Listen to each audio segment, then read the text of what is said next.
Une ville en lambeaux déchirée en quelques instants.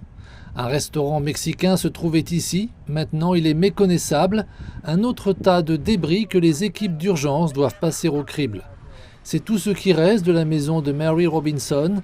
La dernière fois qu'elle l'a vue, c'est quand elle et son mari se sont abrités dans leur baignoire lorsque la tornade a frappé. Une décision, disent-ils, qui leur a sauvé la vie. Nous aurions pu être morts et embordés. La position dans laquelle nous étions et la façon dont cette tornade nous a frappés. Nous aurions pu être morts et embordés. Mais nous remercions le Seigneur, nous avons survécu. Ce panneau était suspendu au-dessus du lit de Becky Miles, dans une chambre désormais sans mur ni plafond.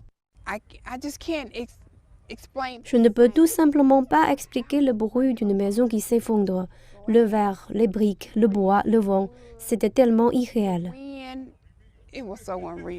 La tornade a frappé en un instant, mais la dévastation persistera.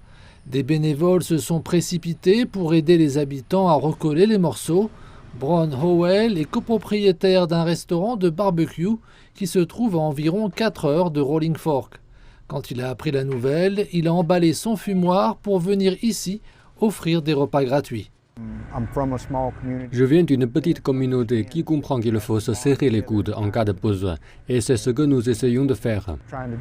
Le gouverneur du Mississippi, Ted Reeves, se dit sacrément fier de la réaction à cette tragédie. C'est tout ce qui reste du bureau de poste de la ville. Le toit a été arraché du bâtiment. Alors que les efforts de secours sont menés, le gouvernement fédéral s'est engagé à continuer à fournir un soutien tant et aussi longtemps qu'il le faudra.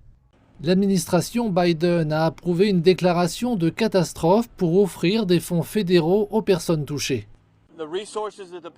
Les ressources dont les gens ici à Rolling Fork et dans tout le Mississippi ont besoin, c'est l'aide qui est en route. Les responsables locaux appellent cette communauté une famille. Ils disent que les gens devront se serrer les coudes après l'anéantissement de la ville.